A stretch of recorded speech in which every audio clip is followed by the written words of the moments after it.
René de Weert uit Zevenum heeft met haar paard Cuverdi Jumping Serum gewonnen. In het hartje van Zevenum werd het paardensportevenement zaterdag georganiseerd. In verschillende categorieën streden ruiters op het Raadhuisplein voor de prijzen. Aan het einde van de avond werd de wedstrijd voor de Masters verreden. Er namen 10 deelnemers deel aan die wedstrijd. Uiteindelijk bereikten 6 ruiters de barrage, waaronder Lars Kersten uit Echel en Joni Volleberg uit Melderslo, die vorig jaar won. Zo'n mooie wending. 27.09 landde Manciana met 12 seconden. 11.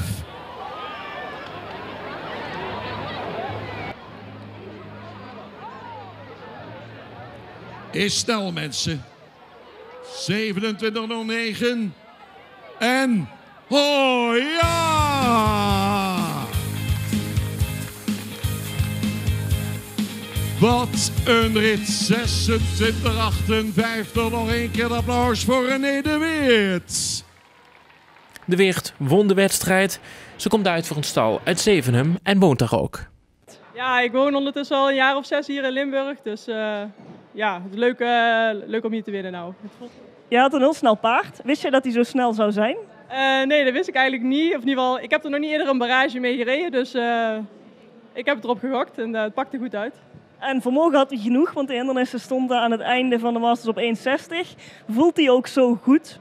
Ja, ik wist dat het vermogen bij deze sowieso goed was. Dit is al een paard met veel ervaring en ja, ik wist dat het wel echt een goed paard is. Jouw baas, misschien ook wel jouw trainer Henk van den Broek, is een echte Zevenumnaar. Stond hij langs de kant? Ik denk het eigenlijk wel, maar ik heb hem niet gezien.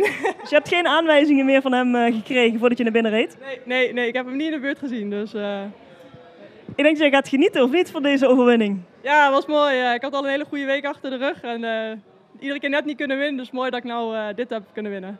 Ja, en om dat even toe te lichten voor de kijker, jij hebt het WK Jonge Paarden achter de rug. Het NK. NK, sorry. En daar nam jij heel wat prijzen mee naar huis, hè? Ja, ik was een keer tweede bij de 5-jarigen in de finale en een keer derde bij de 7-jarigen. Dus mooi 2 tickets voor het wereldkampioenschap. Maar winnen lukte net niet. Maar het is mooi dat het vanavond lukt. Jumping Serum werd voor de 4e keer georganiseerd.